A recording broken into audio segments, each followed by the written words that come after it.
উমর কাঁদানো বলেন, নবীজি আপনি মাফ করবেন, সেই সময় আপনাকে চিনতাম না। আল্লাহ রাসূলের সাহাবা আবু বকর আলী রাদিয়াল্লাহু তাআলা আনহুম গুণরা তারা সবাই মিলে ডাক দিয়ে বলেছিল, ওগো হুজুর কাঁদবেন না, আপনি বলুন কেন আমাদেরকে এখানে একত্রিত হতে বলেছেন বলুন। নবী বলেন, সাহাবা আমাকে আল্লাহ পূর্ণাঙ্গ দিন দিয়ে পাঠিয়েছেন, বলুন আলহামদুলিল্লাহ। আল্লাহর নবীকে পাঠিয়ে দেওয়ার পর কোরআনে আল্লাহ বলেছেন, খাতামান নবিয়্যিন, আমি নবুয়তের দরজায় তালা মেরে দিয়েছি, আর কিয়ামত পর্যন্ত নবী রাসূল নতুন করে আসবে না। আসবে? আল্লাহর নবী বলেন, আমি শেষ নবী, আমার পর নবী আসবে না। আল্লাহ রাসূল বলেন, গো সাহাবারা তোমরা আমার জন্য জীবন দিতে তৈরি আছো আমি জানি, শুনে নাও। আমি দেখতে চাই এখানকার সব সাহাবাকে নয়, এই প্রায় কয়েক শত সাহাবা বসে আছে মনে হয়। ওগো আমার সাহাবারাও, এই সাহাবার মধ্যে থেকে একজন সাহাবাকে আমি দেখতে চাই, তাকে আমি কলমার দাঁত নিয়ে যেতে এমন একটা দেশে বলবো যে দেশের বাদশা বেঈমান, ওই দেশের প্রতিটা নাগরিক পর্যন্ত তারা বেঈমান, আল্লাহ রাসূলকে তারা চিনে নাও। ওই দেশে একজন ব্যক্তিকে কলমার দাঁত নিয়ে যাবে, তোমরা বলো যাহাতে নবী যে বাপ যে জবান দিয়ে বের করলেন কথাটা, সঙ্গে সঙ্গে কয়েক শত সাহাবার মধ্যে থেকে বাবা মসজিদে নববীর মাঝ থেকে একজন সাহাবা, নবীর মহব্বতের সাহাবা, যিনার নাম পাওয়া যায় দাহিয়াতুল কলবি, বলুন সুবহানাল্লাহ। দাহিয়াতুল কলবি, আবার কে বলেন দাহিয়াতুল কলবি, এ নবীর সাহাবা খুব হাই র‍্যাঙ্কের সাহাবা ছিল। উনি দাঁড়িয়ে বলছেন, ওগো রাসূল আপনার দ্বীনের দাওয়াত আমি দাহিয়াতুল কলবি একাই নিয়ে যাব। খুবই সুন্দর ছিলেন সাহাবাটা।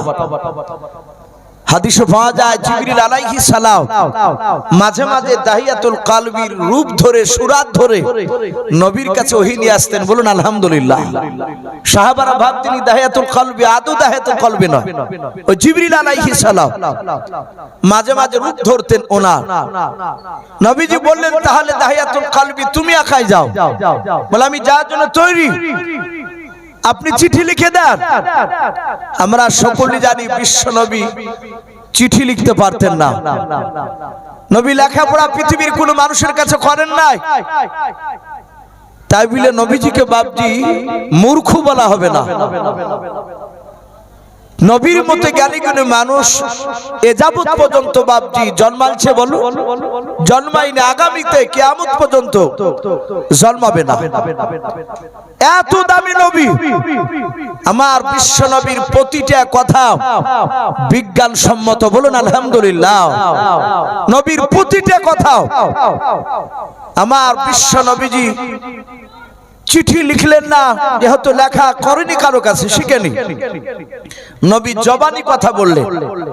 নবী দরবারে হযরত আব্দুল্লাহ বিন মাসউদ রাদিয়াল্লাহু তাআলা আনহু বলে নাও, নবীর একজন সাহাবা, উনি হাইটে খুব বড় ছিল না, ছোট ছিল সাহাবা আব্দুল্লাহ বিন মাসউদ, তার পা গুলো বাপজি ছোট ছোট। অনেক সাহাবারা অনেক সময় ইয়ারকি করত আব্দুল্লাহ বিন মাসউদের পা দুখানাকে লক্ষ্য করে, ছোট পা। নবী বলেছিলেন, সাহাবারা আব্দুল্লাহ বিন মাসউদের পা দেখে তোমরা হিয়ানত করো না, ওকে টিটকারি মেরো না, ওকে দেখে হেসো না। আব্দুল্লাহ ইবনে মাসউদের ছোট ছোট পা হতে পারে, কিন্তু আব্দুল্লাহ ইবনে মাসউদের এক একটা পা উহুদ পাহাড়ের সমান ওজন হবে, বলুন সুবহানাল্লাহ। এত দাম নবীর সাহাবা। উনি রাইসুল মুফাসসিরিন, উনি ওহী লিখতেন নবী।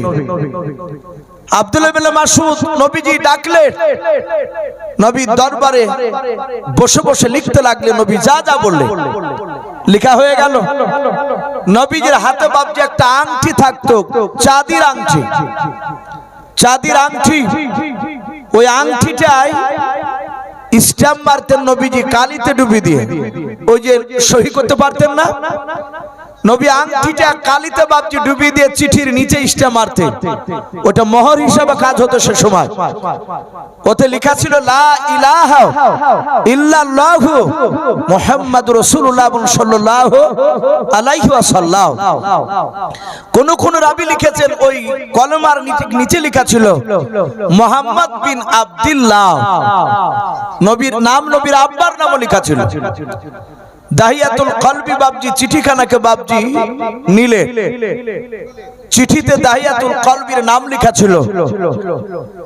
দাহিয়াতুল কলবি চিঠিখানা হাতে করে নিয়ে বললেন, হুজুর আপনি দেশের তো নাম বললেন না, কোন দেশে যাব নামটা বলো। নবী বললেন দেশটার নাম হচ্ছে রোম দেশ। কি নাম বললাম? রোম দেশ। আর ওই রোম দেশের সম্রাট বাদশাহ হিরাক্লিয়াস, সে অত্যন্ত বুদ্ধিজীবী চালাক বাদশাহ। এই দাহিয়াতুল কলবি রোম দেশের সম্রাটের কাছে সারা দিন 5000 তার প্রজা ওকে সব সময় নিয়ে গাইড করত। কোন কাজ করলে ওই রোম দেশের সম্রাট এত বুদ্ধিজীবী, ওর প্রতিটা 5000 প্রজা বসে থাকতো, তাদের সঙ্গে মাশওয়ারা করত, আলোচনা করত। কিন্তু শোনো, খুব জ্ঞানী বাদশাহ কিন্তু বেঈমান, আল্লাহ রাসূলকে চিনে না, তার প্রজারা কেউ চিনে না। তার কাছে গিয়ে হিকমতের সহিত কথা আলোচনা করবে। বলুন সুবহানাল্লাহ। কিভাবে কথা বলতে হবে নবী সব বলে দিলেন। দাহিয়াতুল কলবি ঘোড়া চেপে বাবা নবীজির চিঠিখানা হাতে করে নিয়ে রোম দেশের সম্রাট কাছে বাপজি চলে গেলেন। রোম দেশের সম্রাটের বাবা ডান দিকে বাম দিকে চারিদিকে এক নয় 5000 বাপজি তার প্রজারা বসাও। হেরাক্লিয়াসের কাছে দাহিয়াতুল কলবি গিয়ে বলেন, বাদশাহ মদিনা থেকে আল্লাহর নবী জনাবে মুহাম্মদ রাসূলুল্লাহ সাল্লাল্লাহু তাআলা আলাইহি ওয়াসাল্লাম আপনাকে চিঠি লিখে পাঠিয়েছে, আপনি চিঠিটা নিয়ে পড়ুন। দাহিয়াতুল কলবি চিঠি দিয়ে পাশে দাঁড়িয়ে, 5000 প্রজা সবাই শুনছে। দাহিয়াতুল কলবি জোরে জোরে পড়লো, পড়ার পর বলল, এতে কলমার কথা বলেছে, কলমা কি জিনিস ওরা তো জানে না। দাহিয়াতুল কলবি বলেন, কলমা লা ইলাহা ইল্লাল্লাহু মুহাম্মাদুর রাসূলুল্লাহ সাল্লাল্লাহু আলাইহি ওয়াসাল্লাম। যাহাতে কলমা পড়েছে আর রোম দেশের সম্রাট তার প্রজারাও সবাই বলে বলে করছে, কি ব্যাপার, প্রসঙ্গগুলো খাড়া হয়ে যাচ্ছে কেন? দাহিয়াতুল কলবিকে ডাক দিয়ে বলে, বাদশাহ এটা কি হবে পড়ে? দাহিয়াতুল কলবি বলেন, আপনি যদি কলমা পড়ে না বিশ্ব নবী সুন্নাত অনুযায়ী যদি চলে, তাহলে আপনার পূর্বেকার জীবনের গুনাহ মাফ করে দিবেন আল্লাহ। বলে আমার বাপ দাদা ধর্ম কি করতে হবে? বলে আপনার বাপ দাদা ধর্মকে বাতিল করে দিতে হবে, আর করা লাগবে না, এটাই মানতে হবে। সঙ্গে সঙ্গে বাপজি রোম দেশের সম্রাটের চোখ দুটো কুখিয়ার মতো লাল হয়ে গেল। 5000 প্রজা চিৎকার করে বলল, ওগো বাদশা নামদারকে জবাই করে দেন, দিনকে হত্যা করে দেন। এত বড় স্পর্ধা, এত বড় কলিজা যে মদিনা থেকে এসে আমাদের বাপ দাদার বিরুদ্ধে কথা বলে। বাপজি আমার সোনা লালেরাও, যাহাতে বাপজি এই কথা বাপজি বলা হলো, রোম দেশের সম্রাট, আমি প্রথমে বলেছিলাম নবী তার বুদ্ধির প্রশংসা করেছিলেন। রোম দেশের সম্রাট সঙ্গে সঙ্গে বাপজি চিৎকার করে তার প্রজাদেরকে বলে, উত্তেজিত হবে না, বসে যাও, আমি বাদশাহ, আমি এর সাথে কিছু কথাবার্তা জিজ্ঞাসাবাদ আছে, আমি কথা জিজ্ঞাসা করব, কেউ যেন আওয়াজ করবে না, আমি বাদশাহ, এর কি করা হবে সে ফয়সালা আমি দেব। আল্লাহর নবী জনাবে মুহাম্মদ রাসূলুল্লাহ সাল্লাল্লাহু তাআলা আলাইহি ওয়াসাল্লামের সাহাবা দাহিয়াতুল কলবি তিনি মনে মনে চিন্তা করেছেন, আল্লাহ আমি মনে হয় আর জিন্দা নবীজিকে আর ফিরে গিয়ে দেখতে পাবো না। 5000 প্রজারা সবাই আমাকে মারার জন্য সবাই হুকুম করেছে কি জবাই করে দাও। রমদেশের সম্রাট বারণ করলো না, আমি সময় হলে জবাই করে দেব, হত্যা করব। রমদেশের বাদশা ডাক দিয়ে বলল, ভাই তুমি তাহিয়াতুল কলবি? বলে হ্যাঁ। বলে তুমি নবী মুহাম্মদ সাল্লাল্লাহু আলাইহি ওয়াসাল্লামকে চিনো? বলে চিনি। তার আমি সাহাবা। বলে ভাই নবী তাহিয়াতুল কলবিকে নাই, তাহিয়াতুল কলবিকে নবীর ব্যাপারে জিজ্ঞাসা করলো ওই রমদেশের সম্রাট। বলে ভাই তোমাদের যে নবী সে এখন কোথায় বাস করে? বলে মদিনায়। বলে ভাই মদিনায় বাস করে? বলে হ্যাঁ। বলে মদিনার কোন গ্রামে কোন পাড়ায় জন্ম নিয়েছে একটু বলো। তাহিয়াতুল কলবি বলে বাদশাহ আমাদের নবী যে আকা কামলিওয়ালা জনাবে মুহাম্মদ রাসূলুল্লাহ সাল্লাল্লাহু তাআলা আলাইহি ওয়াসাল্লাম উনি মদিনার কোন মাটিতে জন্ম নেয় নাই। বলুন আলহামদুলিল্লাহ। ডাক দিয়ে রমদেশের বাদশা বলে কোথায় জন্ম নিয়েছে বলো। দাহিয়াতুল কলবি নবীর সাহাবা আওয়াজ দিয়ে বলেন বাদশাহ আমাদের যিনি রাহমাতুল লিল আলামিন পয়গম্বর জনাবে মুহাম্মদ রাসূলুল্লাহ সাল্লাল্লাহু তাআলা আলাইহি ওয়াসাল্লাম উনি জন্ম নিয়েছেন মক্কা নগরে কুরাইশ বংশে। বলুন সুবহানাল্লাহ। রমদেশের সম্রাট বলে জন্ম নিয়েছে মক্কায় আর জিন্দা আছে এখন মদিনায়? বলে হ্যাঁ। বলে খেলা এবার জমবে। রমদেশের সম্রাট চিৎকার করে বলে এই প্রজারাও, পাহাজনা প্রজা এসে এই দাহিয়াতুল কলবির হাত পা দড়িতে বেঁধে দাও, ই যেন পালাতে না পারে। আমি আর কয়েকটা কথা জিজ্ঞাসা করার পরে, আমি একটু পরীক্ষা করে দেখার পর তোমাদের সকলের সামনে এই নবীর সাহাবাকে হত্যা করা হবে, জবাই করে দেওয়া হবে। দাহিয়াতুল কলবির হাত পা দড়িতে বেঁধে দিল। ওনার দুই চোখের কোনা দিয়ে পানি ঝরছে। হারে বিশ্ব নবী আর সালাম দিতে পারবো না। রমদেশের সম্রাট বলল তোমার নবীর চরিত্র কেমন একটু বলো তো। কাকে জিজ্ঞাসা করে? ওই দাহিয়াতুল কলবিকে। বলে তোমার নবীর চরিত্র কেমন একটু বলো। দাহিয়াতুল কলবি কাঁদেন আর বলে নবীর চরিত্র সবই ভালো। বলুন আলহামদুলিল্লাহ। তে একটা শোনাও। দাহিয়াতুল কলবি তিনটা ঘটনা শোনাচ্ছিলেন, তার মধ্যে একটা ঘটনা বলি। দাহিয়াতুল কলবি ডাক দিয়ে বলল ওগো বাদশাহ সম্রাট আমার বিশ্ব নবীর সাহাবার সামনে মসজিদে নববীর ভিতরে ওগো শুধু তাই নয় ওই একজন ইহুদির সন্তান সোজা দৌড়ে গিয়ে মসজিদে মেহরাবে পেশাব করে দিয়েছিল। সাহাবা ওমর তাকে জবাই করার জন্য রেডি।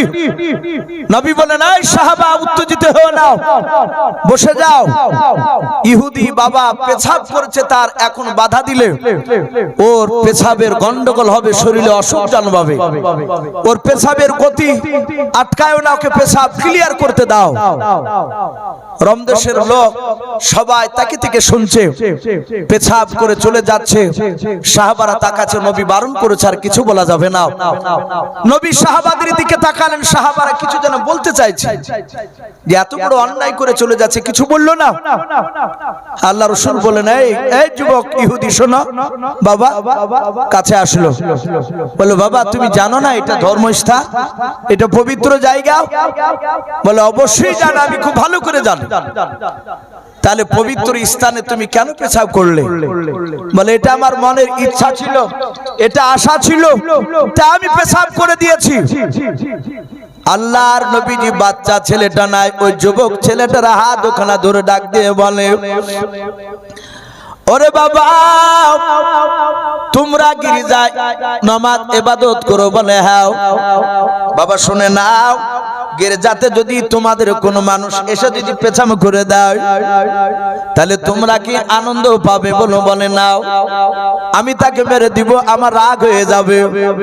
আল্লাহ রাসূল হাত ওখানা জোরে জোরে বলেন, বাবা তোমাদের যেমন গির্জা পবিত্র স্থান, এই মসজিদটা আমাদের পবিত্র স্থান বাবা, এরকম ধর্মীয় কোন জায়গায় গির্জা মন্দির মসজিদ যেখানেই হোক না কেন, মানুষ যে কোনো ধর্মের মানুষেরাও যেই জায়গাটাকে আপনার ধর্মীয় স্থান বলে মানে ওই জায়গায় পেছাম পায়খানা করতে নাই রে বাবা। যাও আগামী তার এরকম ধরনের যেন কাজ করবা নাও। ইহুদির সন্তান মসজিদ থেকে বেড়ে চলে গেল, মনে মনে চিন্তা করেছে বেটা মুহাম্মদ সাল্লাল্লাহু আলাইহি ওয়াসাল্লাম নয় আমার সামনে মিষ্টি কথা বললো, আমি বাড়ি চলে গেলে হয়তো তার সাহাবাদেরকে নিয়ে হয়তো আমাকে গালিগালাজ করবে। ইহুদির লোকটা আল্লাহ রাসূলের কাছ থেকে বাপজি বাড়ি যারো ভান করে বাপজি বাড়ি গেল না, পেছন দিয়ে ঘুরে গিয়া ওই মসজিদে বাপজি নববীর বাবা ওই খাজুর গাছের বেড়ার বাপজি কোলে কান লাগিয়ে কথাগুলো শুনতে লাগলো। কি বলে দেখে আমার নবী। আল্লাহ রাসূল উমরকে ডেকে বলে, উমর রে তুমি এক্ষুনি বড় ধরনের অন্যায় কাজ করে ফেলেছিলা। বলো হুজুর কি অন্যায় করেছিলাম? বলে ইহুদি বাবা পেছাব করেছিল আর তুমি তলোয়ার নিয়ে তাকে মারতে যাচ্ছিলে। ওরে ওমর শুনে নাও, ওই ইহুদির সন্তানকে তুমি আঘাত করে দিলে সে কান্না করতে করতে দৌড়ে যেত, ওর বংশের লোকের কাছে গিয়ে বলতো, ওর ক্ষত বিক্ষত দেখে বংশের লোকেরা তারা হাতিয়ার নিয়ে তারা দৌড়ে চলে আসতো যুদ্ধ করার জন্য। আমাদের সঙ্গে ওদের সঙ্গে মারামারি শুরু হয়ে যেত, উভয় পক্ষে দুজনের ক্ষতি হয়ে যেত। ওমর এরকম আর কাজ কোনোদিন করবা না। ওরে ওমর এই মসজিদে কি এখন নামাজ হবে? বলো হুজুর নামাজ হবে না, নাপাক হয়ে আছে, পেছাব করে নিয়েছে। আল্লাহর নবী বলেন, ওমর এক বালতি পানি নিয়ে এসো। বালতি পানি নিয়ে আসলেন নবী আমার, পবিত্র হাত দিয়া ওই মসজিদের বাপটির ভিতরে ইহুদির সন্তান যে পেছাব করে চলে গিয়েছিল ওই পেছাবখানা নবীজি হাত দিয়ে সাহাবাদেরকে নিয়ে বাবা মসজিদটা বাপজি ধত করে দিলেন। ইহুদির সন্তান ওই বেড়ায় মসজিদের বাপজি আপনার খাজুরের বাগনি দিয়ে যে ডাল নিয়ে ঘেরা ছিল কানটা লাগিয়ে দিয়ে বাবা কথাগুলো বাপজি শুনতেছিল। দেখে নবী আমার বিরুদ্ধে কথা বলে কেনাও। আল্লাহ রাসূল ডাক দিয়ে বলে, উমর এই মসজিদে কি এখন নামাজ হবে? বলো হুজুর নামাজ এখন বিলকুল হবে। বলে কেন হবে? বলে এখন পাক হয়ে গেল পানি দেও। নবী বলেন, ওমর রে ক বালতি পানি লাগলো পাক করতে? পেশাবটাকে বললাও। সাহাবারা বলেন, হুজুর এক বালতি পানি তো হয়ে গেল। আল্লাহর নবী বলেন, ওরে আমার সাহাবারা যেই ঝামেলাটা এক বালতিতে মিটে যায়, কেন তোমরা মারামারি করতে যাচ্ছিলে, ভুল কাজ করতে যাচ্ছিলে? এরকম কাজ কোন সাহাবা যেন আগামীতেও যেন করবা নাও। যাহাতে বাপজি কথা বললাম, ইহুদির সন্তান মসজিদে বাপজি নববীর পেছনে দাঁড়িয়ে বাবা আর থাকতে পারলো না। ধরদির বাদ বাপজি আপনার ভেঙে ফেললো, হাও মা করে তিনি কাঁদতে লাগলো। নবী বলেন, সাহাবারা মসজিদের বাইরে কে কাঁদে একটু বলাও। সাহাবারা থেকে দেখেন ইহুদির সন্তান কান্না করতে করতে দৌড়ে এসে আল্লাহর নবীর পা দুখানা জুড়ে ধরে কাঁদেন আর বলেন, হুজুর আমি ইচ্ছাকৃত বেয়াদবি করে ফেলেছি নবী গো, আমি আপনাকে পরীক্ষা করে দেখলাম সত্যি আপনি আখিরি জামানার পয়গম্বর। বলুন সুবহানাল্লাহ। বাপজি আমার বিশ্ব নবী রহমতের নবী এই চরিত্রের ব্যাপারে দাহিয়াতুল কালবি তিনটে ঘটনা শোনালো। রমদেশের সম্রাট বলে, এই দাহিয়াতুল কালবি আর ঘটনা বলা লাগবে না। ডাক দিয়ে বলল, এই আমার প্রজারা সবাই না মাত্র 10 জন প্রজা, তোমরা দৌড়ে যাও। বলে কোথায়? বলে রমদেশের সম্রাট আমি হুকুম দিয়েছি যাও। রমদেশের বাজারে গিয়ে শহরে গিয়ে দেখো গা মক্কা থেকে কোনো মানুষ এই রমদেশে ব্যবসা করতে এসেছে কিনা। বলে হুজুর কেন? বলে ওদের নবীর জন্মস্থান বলেছে মক্কা নগরে, আর আছে এখন মদিনায়। মক্কা নগরে যদি কোনো মানুষ রমদেশে দেখতে পাও তাহলে ডাকবা, আমি তাদেরকে নবীর ব্যাপারে জিজ্ঞাসা করব। কত বড় চালাক দেখো। আমি মাওলানা ইউসুফ, আমার বাড়ি বাবজি পাশের এই গ্রাম ঘাসিপুরে, আপনাদের এখান থেকে খুব বেশি দূর নয়। আমি একটা গোল জামা, মাথায় একটা রুমাল, পাগড়ি বেঁধে এসেছি। আমি খুব মিষ্টি মিষ্টি কথা বলছি, বাপ মার খিদমতের কথা হয়তো বললাম। বাপ মাকে দেখতে হবে বাপজি। আমি যে প্রকৃতি আমার বাপ মাকে আমি দেখি কি না, আমার প্রতিবেশীর সঙ্গে আমি ভালো ব্যবহার দেখাই কি না, আমার স্ত্রীর সঙ্গে, আমার ছেলে মেয়েদের সঙ্গে আমি কেমন ব্যবহার দেখাই, এটা বাপজি এক দু ঘন্টা দেখে আপনি বিচার করতে পারবেন না। আমার চরিত্রের ব্যাপারে জানতে হলে আমার ঘাসিপুরে গিয়ে আমার প্রতিবেশীর কাছে খোঁজ নেওয়া লাগবে। কি কথা ঠিক না বেঠিক বলুন? ওখানে আপনি সঠিক খবরটা পেয়ে যাবেন। দাহিয়াতুল কলবির কথা শুনে রোম দেশের সম্রাট সে মনে মনে ভাবলো, আমি ওই মক্কার লোককে জিজ্ঞাসা করব, ওর মুখ থেকে শুনবো যে দাহিয়াতুল কলবির কথা আর ওই মক্কার বাসিন্দার কথা আমি মিলাবো, এক হয় কিনা। তো ভাই আমি বলছিলাম যাহাতে বাপজি এই কথাটা জানার জন্য বাপজি রোম দেশের সম্রাট তার 10টা সৈন্যকে পাঠিয়েছে। রোম দেশের বাজারে গিয়ে প্রচার করছে, কেউ আছে মক্কা নগরের লোক? হাদিসে পাওয়া যায়। সঙ্গে সঙ্গে বাবা ডাক দিয়ে বলেছিল, কেউ আছো? হঠাৎ করে আবু সুফিয়ান হাত উঁচু করে বলেছিল, মক্কার বড় নেতা আবু সুফিয়ান। পরবর্তীকালে তিনি ঈমান এনেছিলেন, কিন্তু সেই দিন ঈমান আনেনি, তখন সে বেঈমান ছিল। ডাক দিয়ে বলে, এই বাদশার লোক, আমি আবু সুফিয়ান, আমি একটা নেতা, আমার বাড়ি মক্কা নগরে, আমি একাই আসিনি, আমি 10টা লোক নিয়ে এসেছি এখানে ব্যবসা করতে রোম দেশে। বলে এক্ষুনি ডাকলো বাদশা, চলে গেল। আবু সুফিয়ান দৌড়ে গিয়ে দেখে ওই রাজ দরবারে দাহিয়াতুল কলবির হাত পা এভাবে দড়ি দিয়ে বাঁধা। বাধা দেখে বলছে, বেটা এত দূরে এসেছিস? দাহিয়াতুল কলবিকে দেখে ওই আবু সুফিয়ান, ওরা তো ছিল একই গ্রামের মানুষ। রোম দেশের সম্রাট বলে, এই আবু সুফিয়ান, একে চিনো? বলে একে চিনি। এই পাগলার যে নবী পাগলা, বলুন আস্তাগফিরুল্লাহ। যারা নবীকে মানে না, চিনে না, তারা নবীকে তো খারাপই বলে। আবু সুফিয়ান তখন নবীকে চিনেনি, সে বেঈমান। ডাক দিয়ে বলছে, ওর পাগলা নবীকেও চিনি, ও ভালোই জানে। সম্রাট বলল, খেলা তো জমবে, এই জন্যই তো আমি ডাকিছি। বলে ওদের নবীর চরিত্র খুব ভালো, তাই বলেছে।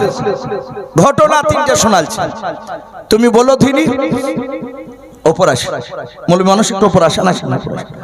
ডাক দিয়ে বলল, যাই তুমি বলো, এর চরিত্রের ব্যাপারে কিছু তোমার জানা আছে, এ নবীর ব্যাপারে? আবু সুফিয়ান দেখলো বেটা এত দূরে কলমার দাওয়াত নিয়ে এসেছে, আমি এমন একটা কথা বলবো যে কথাটা সত্য বলবো, কিন্তু মিথ্যা নয়, কিন্তু কথাটা শুনে মনে হবে মিথ্যা। রোম দেশের সম্রাট মিথ্যা মেনে নিলি আমার জীবন ধন্য, এই দাহিয়াতুল কলবিকে জিন্দা ফিরে যেতে দেব না। কিন্তু আবু সুফিয়ান জানে এই বাদশা চরম চালাক, এর কাছে মিথ্যা কথা বললে ধরা পড়ে যায়, আর ধরা পড়লি ওর শাস্তি হচ্ছে মৃত্যুদণ্ড। রোম দেশের সম্রাট তাকে মৃত্যু দিয়ে দিবে। তা আবু সুফিয়ানের ভিতরে ভয় আছে যে মিথ্যা বলা যাবে না, যা বলেছি বলেছি মক্কাতে, কেন বলা যাবে না। তো বললে, বাদশা নামদার, ওদের নবী কেমন ভালো জানেন, কত বড় মিথ্যাবাদী দেখুন। বলে কি বলো? বলে এক রাতে নাকি ওই আল্লাহর ফেরেশতা বুরাক নিয়ে এসেছিল, জিবরিল। আচ্ছা, উম্মে হানির বাড়ি থেকে নবীকে তুলে নিয়ে গেল মসজিদে হারাম থেকে ওই বাইতুল মুকাদ্দাস, যেখানে উঠে 14 দিন 14 রাত সময় লাগে পৌঁছাতে। ওই বাইতুল মুকাদ্দাসে গিয়ে নাকি একটা দরজার গুড়িতে ওই বুরাকটা বেঁধে রাখলো। শতভাগ আসমান পাড়ি দিয়ে আল্লাহর সাথে দিদার করে তারপরে 5 ওয়াক্ত নামাজ নিয়ে এসেছে।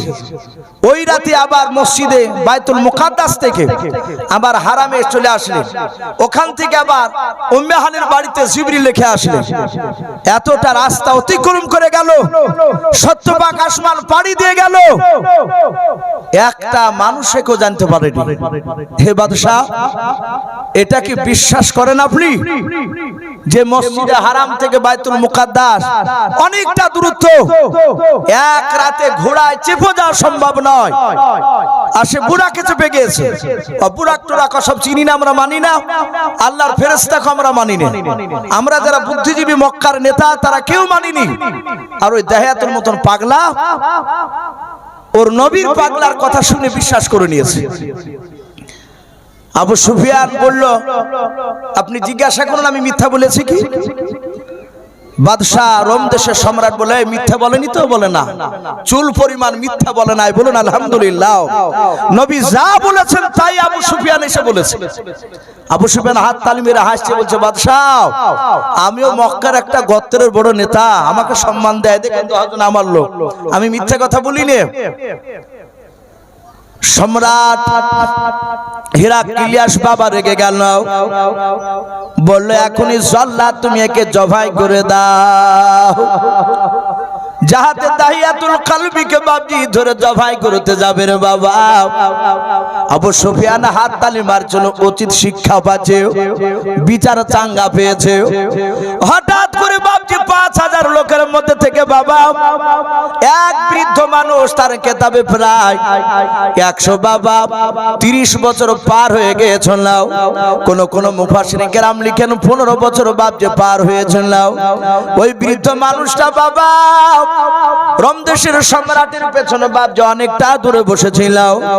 বাদশার দরবারে দাঁড়িয়ে চিৎকার করে বলেছিল, বাদশাহ আপনি এই দাহিয়াতুল কলবিকে জবাই করবেন না। বলুন সুবহানাল্লাহ।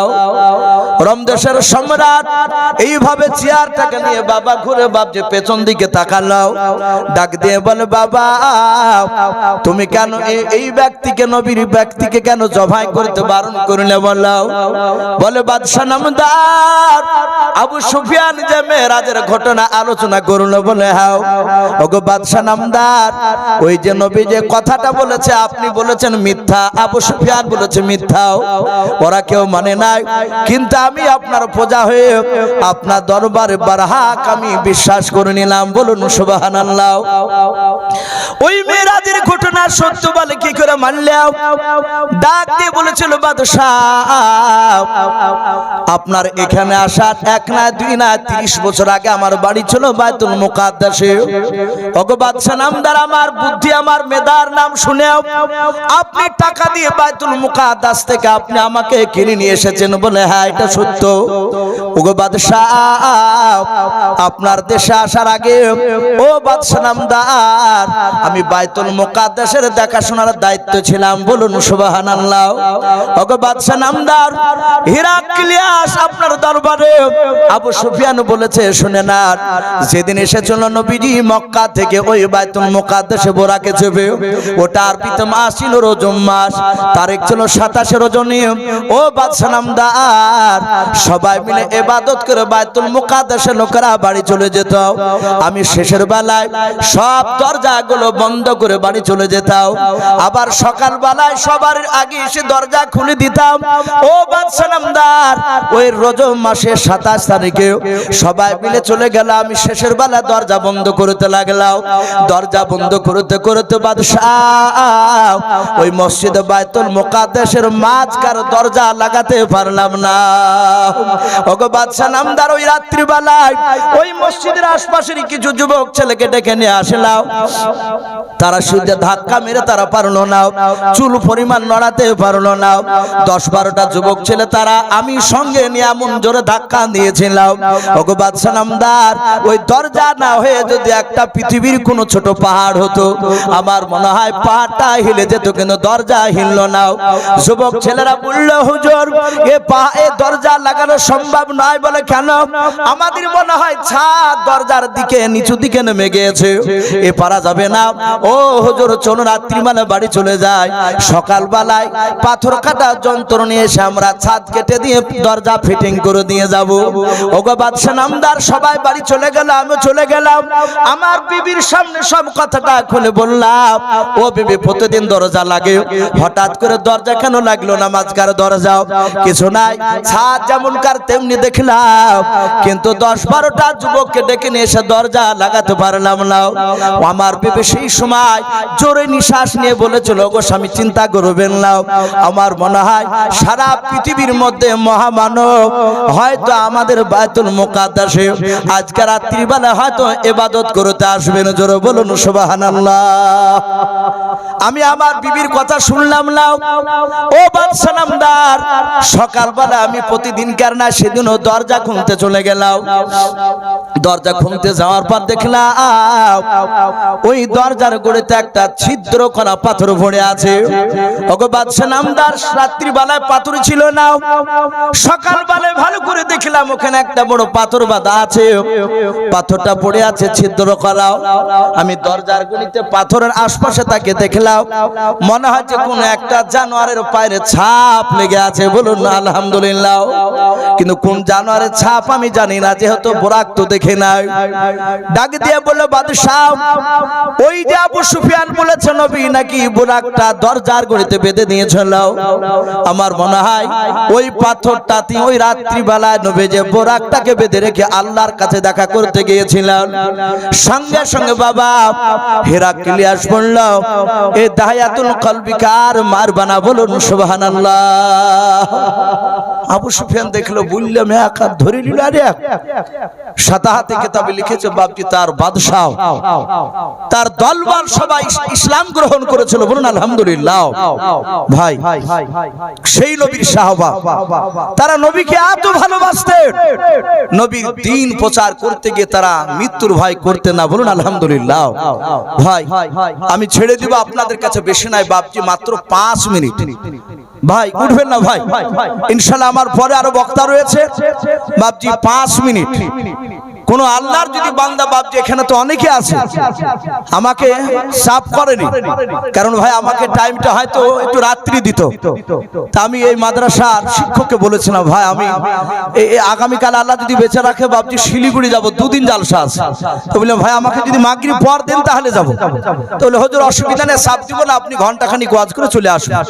তো যাই হোক, মুফতি সাহেব একটু ইশারা করলেন, ভাই একটু আল্লাহর রসুলের ঘরের জন্য একটু কিছু 5 মিনিট মতো একটু সাহেবেন দিয়ে আজান হবে, এখানে নামাজ হবে, তারপর আবার ধারাবাহিকভাবে বক্তা আসবে।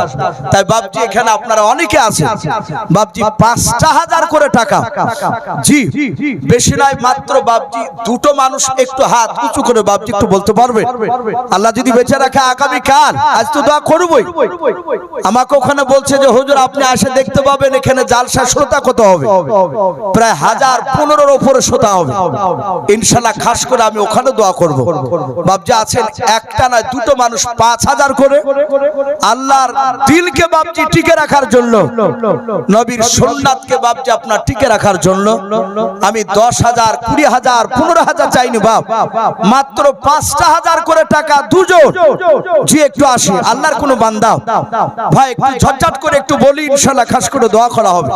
কাছে না থাকলে একটু ওয়াদা করবে যে আমি 5,000 টাকা আমি সারা বছরও দিব ইনশাআল্লাহ।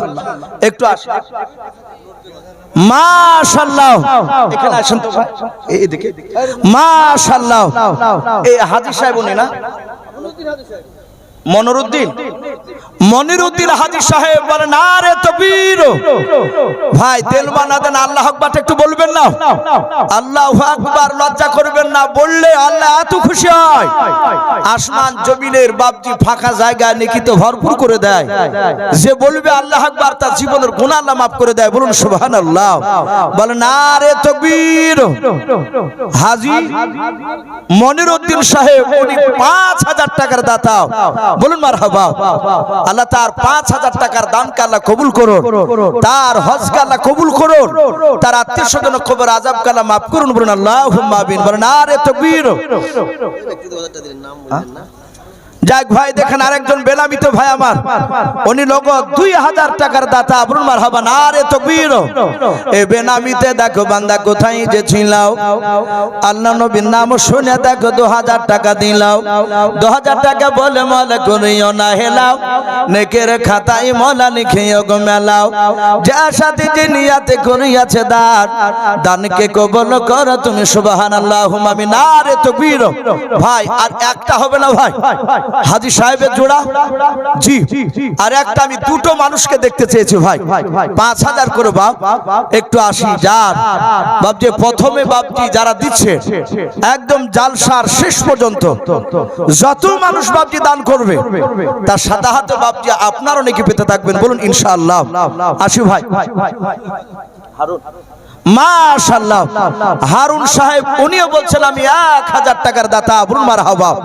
আল্লাহ তার 1000 টাকার দানকে আল্লাহ কবুল করুন। ওগো আল্লাহ তুমি তার আত্মীয় স্বজন কবর আযাবকে maaf করে দাও। বলুন আল্লাহুম্মা আমিন। ভাই দেখেন জালালউদ্দিন শেখ উনিও বলছেন 1000 টাকার দাতা। বলুন মারহাবা। আল্লাহ তার 1000 টাকা দানকে কবুল করুন। বলুন আল্লাহুম্মা আমিন। ওগো মাওলা যারা দান করছে যারা করতে পারে নাই, তুমি আমাদের সকলকে বাপজি ভাই মা বোনেদেরকে সকলকে মৃত্যুর আগে রসুলের চেহারা না দেখে আমাদের মত দিও না। বলুন আল্লাহুম্মা আমিন। ভাই একটু আসেন। হাজির প্রায় বাড়ি 500 টাকা। মনিরুল ইসলাম হাজিরপাড়া বাড়ি নগদ 500 টাকার দাতা। বলুন মারহাবা।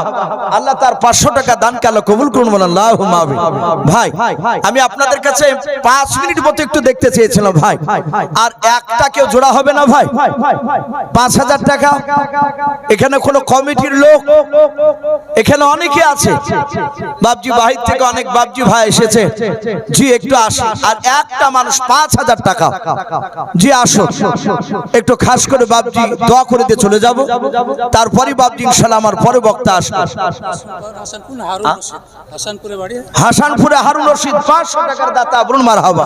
আল্লাহ তার 500 টাকা দানকে আল্লাহ কবুল করুন জি। আর একটা হবে না বাপ, 5000 টাকার দাতা কোন আল্লাহর বান্দা। ওগো মা বোন আপনারা যদি দিব মনে করেন যে আমি 5000 দেব ইনশাআল্লাহ, নাম লেখাতে পারবো জি। মা বোন 500, 1000, 2000। মাদ্রাসা সেক্রেটারি 10000 সাইফুল। সুবহানাল্লাহ বলেন নারে তাকবীর। মাদ্রাসার সেক্রেটারি সাহেব সাইফুল ইসলাম উনি বলছেন আমি 5 নাই হুজুর, আমি 10000 টাকার দাতা। বলুন মারহাবা। আল্লাহ তার 10000 টাকার দানকে আল্লাহ কবুল করুন, তাকে মাদ্রাসার যোগ্য সেক্রেটারি হিসাবে কবুল করুন। বলুন আল্লাহুম্মা আমিন। আল্লাহ তুমি তার দ্বীনের কাজ তার দ্বারা করিয়ে নাও, তার আত্মীয় স্বজন কবর আযাবকে maaf করে দাও। বলুন আল্লাহুম্মা আমিন। বাড়ি 10000। সুবহানাল্লাহ।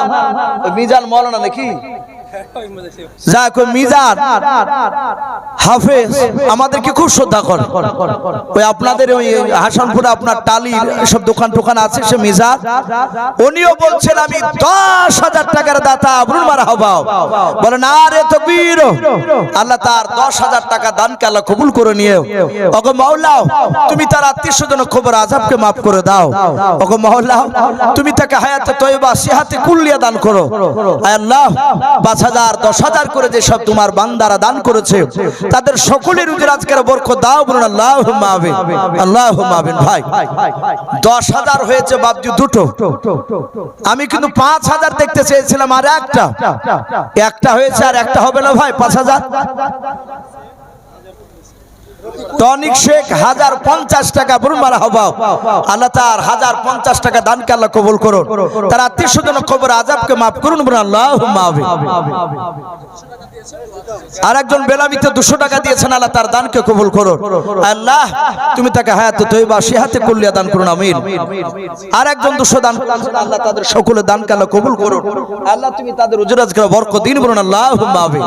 ভাই একটু তাড়াতাড়ি আসো ভাই, আর কি হবে না ভাই? আর একটা আল্লাহর বান্দা কেউ নাই 5000 টাকার দাতা জি, একটু তাড়াতাড়ি আসো। কার আব্বা, কার মা, কার দাদা দাদি বাপজি অন্ধকার কবর চলে গেছে, তারা জঙ্গল থেকে তাকাচ্ছে, একটু হয়তো আমাদের জন্য একটু দোয়া করবে। রফিকুল 1000 টাকার দাতা, বলুন মারহাবা। আল্লাহ তার 1000 টাকার দানকে আল্লাহ কবুল করুন, বলুন আল্লাহুম্মা আমিন। ভাই আর কি হবে না ভাই? জি। আর একটা বান্দা 5,000 টাকার দাতা। ওগো মা বোন, আমি মা বোনদের কাছ থেকে এখনো পর্যন্ত একজনেরও নাম পাইনি ভাই। কথার হয়তো খেলাফ হয়ে যাচ্ছে।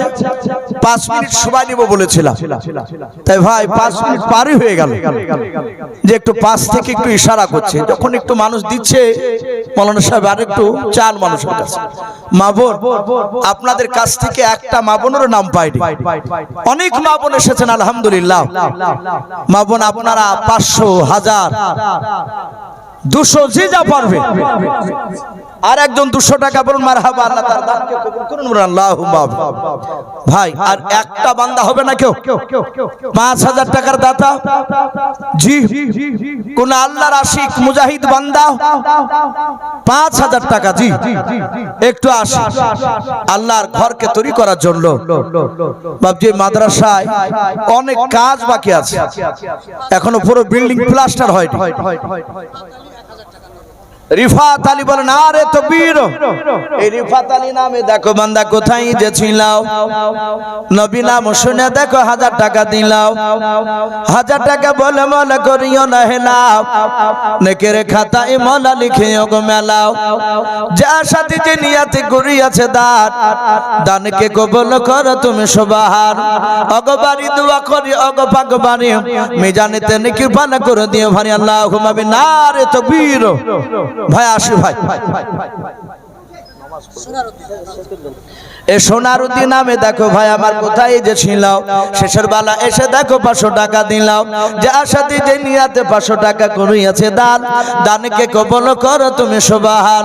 অগবারি দোয়া করি অগ পাকা বানাও, জান্নাতে খেলায়ও তুমি আঙ্গুর বেদান। আল্লাহুম্মা আমিন। ভাই যাই হোক, আমি আর লম্বা ছাড়া করবো না ভাই। আমি প্রথমে বলেছি আমাকে আদায়ের চাপ দেয়নি, আদায় আমার পরে আসবেন বক্তা, আমার ভাই জানিস আদায় করবে। বাবজি বেশ কিছু কথা আপনাদের কাছে আমি আলোচনা করেছি ভাই।